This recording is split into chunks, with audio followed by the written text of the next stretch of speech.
Back to my channel. आप सब कैसे हैं? आई होप आप सब ठीक होंगे। मैं भी एकदम बढ़िया हूँ।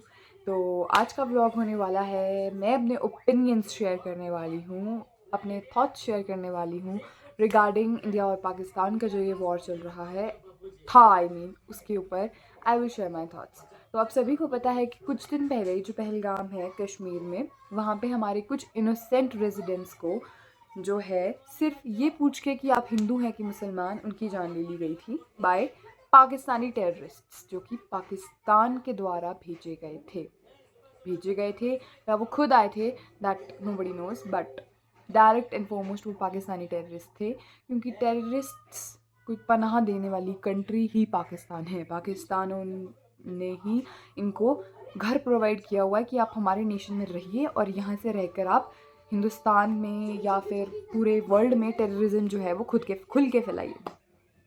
तो पाकिस्तान ने जो है हमारे कुछ रेजिडेंट्स को मारा, जो कि बहुत ही गलत बात और बहुत ही कावर्डली एक्ट था बाय पाकिस्तानी टेररिस्ट्स। तो उसके रिटेलिएशन में जो है इंडिया ने कुछ दिनों के बाद पाकिस्तान की 9 जो टेररिस्ट साइट्स है, कैंप्स है, उनके ऊपर उन्होंने हमला किया था in order to take the revenge. ठीक है, पर पाकिस्तान एज़ यूजुअल कभी नहीं मानता अपनी गलती और उन्होंने वापस से जो है हमारे ऊपर अटैक किया। हमारी कुछ सिटीज़ जो कि मेजरली बॉर्डर्स के साथ लगती हैं, उन सिटीज़ पे उन्होंने हमला किया, जो कि I guess was not needed, because it was just जो हमने किया वो एक रिवेंज था तुम्हारे एक्ट का। So you are the ones who started the war and if we are taking revenge that is it wrong. So नहीं, पर नहीं, उनको करना था वॉर तो चलो ठीक है, वी इनवाइट वॉर। तो हमने भी जो कुछ भी हुआ 10-15 डेज़ में हम सबको पता है, और कहीं ना कहीं सब लोगों के अंदर ऐसा था कि बहुत देशभक्ति भर चुकी थी कि यस हमारी नेशन, और हम सब लड़ने के लिए सब रेडी थे कि अगर इन फ्यूचर अगर बाई चांस ये वॉर बहुत ज़्यादा एक बड़ा मोड़ ले लेता है तो मतलब वी आर रेडी। ठीक है, कुछ सिटीज़ में तो ये स्कूल्स कॉलेजेस बंद हो चुके थे, एग्ज़ाम्स पोस्टपोन हो गए थे, तो काफ़ी ज़्यादा जो है ऐसी ऐसी चीज़ें जो है वो होना स्टार्ट हो चुका था। तो एवरी वन वॉज रेडी कि अगर वॉर होती है तो we are ready and we are ready to fight for the nation. But उसके बाद क्या होता है कि पिछले कल ट्रंप महाशय, उनका कॉल आता है हमें तो क्या मतलब कॉल आता है, और पाकिस्तान की डीजीएमओ कहते हैं हिंदुस्तान की डीजीएमओ को कॉल करके कि अब हम जो हैं वॉर बंद करने वाले हैं और अब हम सीज़ फायर का जो है वो ऐलान करने वाले हैं। तो ट्रंप भाई साहब की बात मानकर इन दोनों ने आपस में सीज़ फायर का ऐलान कर दिया पिछले कल, और 5 बजे के बाद ही सीज़ फायर मतलब होनी थी। बट 5 बजे के बाद पाकिस्तान ने दोबारा अटैक किया, क्योंकि इनकी मिलिट्री आई गेस रेडी नहीं थी, इनके जनरल की बात नहीं सुन रही थी and they wanted to fight. But कुछ कैसे करके इनको मनाया होगा, आई डोंट नो। बट अब जो है फाइनली एंड ऑफिशियली जो वॉर है वो ख़त्म हो चुका है। सारी देशभक्ति मिट्टी में मिल चुकी है, क्योंकि कहीं ना कहीं आई नो कि कहीं ना कहीं सब लोगों के मन में डर भी था कि अगर वॉर हो जाएगा तो मतलब सब कुछ तबाह हो जाता है वॉर में। हम सब ने देखा रशिया यूक्रेन के बीच में आज तक नहीं ख़त्म हो पाया है वो वॉर, और कई नेशंस देखे हमने, Iran and all, Iraq and all, जिसके बीच में बहुत ज़्यादा जो है इसराइल के बीच में जो वॉर चल रहा है, दैट्स नॉट गुड। और बहुत नुकसान लोगों को, चीज़ों को, जान माल का बहुत ज़्यादा नुकसान जो है वो होता है, और कंट्री की इकॉनमी बहुत पीछे चली जाती है, सो एंड बहुत कुछ होता है।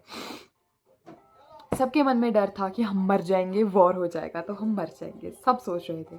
बट कहीं ना कहीं वो देशभक्ति की भावना भी थी, लोग बिल्कुल रेडी थे कि अगर वॉर होती है तो हमने क्या एक्शन लेना है एंड हम क्या करेंगे।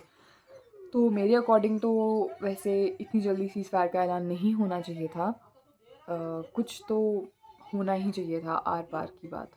पर चलो ये भी है कि हमारे सोल्जर्स जो सरहद पर हैं उनको अपनी लाइफ्स गंवानी पड़ती है इस सब की वजह से, और उनके भी फैमिली है, उनके भी घर वाले हैं जो कि अच्छा नहीं मानते। बट मैं अपना एक थॉट शेयर कर रही हूँ जस्ट एंड जस्ट कि कश्मीर के इशू का इस बार जब बात इतनी बढ़ चुकी थी तो सल्यूशन निकल जाना चाहिए था, इधर या उधर वाली बात डेफिनेटली हो ही जानी चाहिए थी।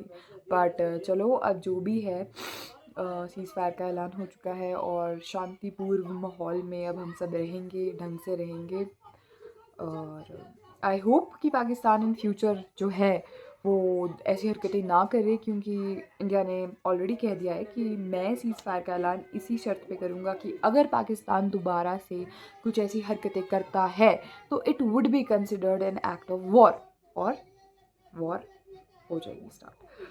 पर चलो अब देखते हैं क्या होता है क्या नहीं होता है, और कितना पाकिस्तान जो है वो ढंग से रहता है और नहीं रहता है। बट मेरे अकॉर्डिंग तो वो अभी भी नहीं मानने वाला, क्योंकि उनकी फितरत ही ऐसी है कि दे वोंट अंडरस्टैंड।